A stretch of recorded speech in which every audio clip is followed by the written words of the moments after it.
Please don't forget subscribe to the channel and hit the bell to get notified of new daily videos. I was Alara Vance, a muralist who lived and breathed color, trying to etch my name into the vibrant art scene of Viridian City.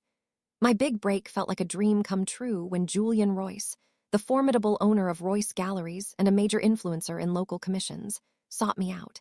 He'd secured a monumental public art installation, a breathtaking centerpiece for the new downtown plaza.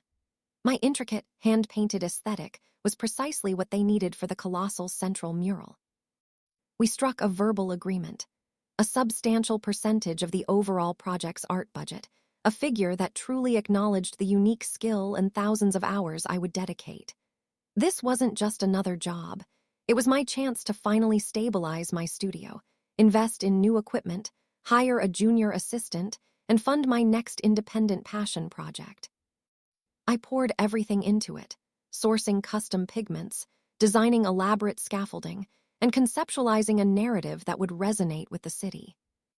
6 months in, the mural nearing its breathtaking completion, Julian summoned me to his opulent office. With a dismissive wave of his hand, he informed me that the budget was tighter than expected, and my agreed-upon percentage was simply unsustainable. He then offered me a paltry, flat hourly rate, a sum that barely covered my high-quality materials, let alone my time or the original promise. When I dared to remind him of our agreement, he chuckled. "Verbal contracts are meaningless, Alara. You're just a subcontractor, not a partner." The betrayal hit me like a physical blow. I was trapped. My signature style was undeniably embedded in the half-finished mural, the grand unveiling deadline looming large. But I wouldn't just walk away. The moment I stepped out of his office, the resolve solidified within me. He would pay. I began to document everything with an almost obsessive zeal. Every preliminary sketch, every material receipt, detailed time logs including exact start and end times, time-lapse videos of my work in progress, email exchanges, even covert audio recordings of our subsequent negotiations. I specifically focused on documenting how much creative control Julian had not exerted over my unique artistic process, reinforcing my status as an independent artist whose intellectual property he was attempting to exploit. I also discreetly reached out to other artists who had worked with Julian, and a chillingly familiar pattern of exploitation and broken promises began to emerge. My revenge began quietly, meticulously. I completed the mural to my exacting standards, ensuring it was an undeniable masterpiece and unequivocally my work. But while I painted, I wasn't just creating art. I was diligently gathering my evidence, categorizing and cross-referencing every piece of data. The official opening date for the plaza was set, heavily advertised, with local dignitaries and media invited. Just weeks before, with the mural a breathtaking reality and the city abuzz with anticipation, I dropped my bomb. I filed a comprehensive complaint with the Viridian City Arts Council and simultaneously submitted a claim to the Artists' Rights Tribunal. My dossier was irrefutable. Detailed financial projections based on our original agreement, a litany of his broken promises, expert testimony from other artists corroborating his predatory practices, and my meticulously logged hours and expenses. I specifically highlighted how Julian had used my specialized intellectual property without fair compensation, effectively holding my unique contribution hostage.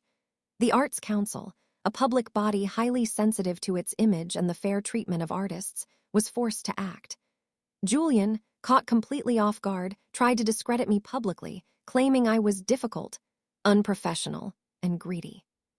But my ironclad documentation, especially the time-lapse videos showing my solo efforts and the audio clips of his dismissive, self-incriminating remarks, painted a very different picture. The city, keen to avoid a major scandal just before the plaza's grand unveiling, began applying immense pressure on Royce Galleries. They couldn't simply remove the mural. It was already the iconic centerpiece, synonymous with the new plaza. The fallout for Julian was swift and devastating.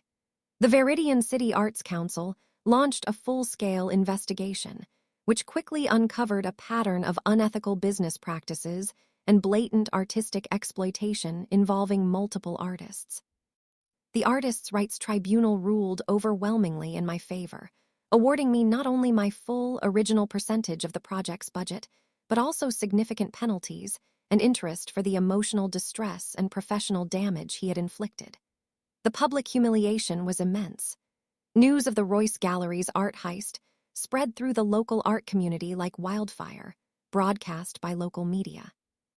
The city, citing unethical conduct and a blatant disregard for artistic integrity, terminated all future contracts with Royce Galleries. Other artists, emboldened by my victory, started boycotting his gallery, leading to a dramatic drop in his stable of talent and a public outcry. Within 6 months, Royce Galleries, once a pillar of Viridian City's art scene, was a hollow shell, its reputation in tatters, its doors eventually closing permanently. The final check, clearing all my studio debts and securing my next major independent project, felt less like money and more like a monumental wave of justice washing over me. Watching Julian's empire crumble, knowing I was the architect of his demise, brought a profound sense of peace. He thought he could exploit passion for profit, but he underestimated the power of meticulously documented truth and a wronged artist's resolve. If you enjoyed this video, please hit the thumbs up button to like it. And please do subscribe to support the channel.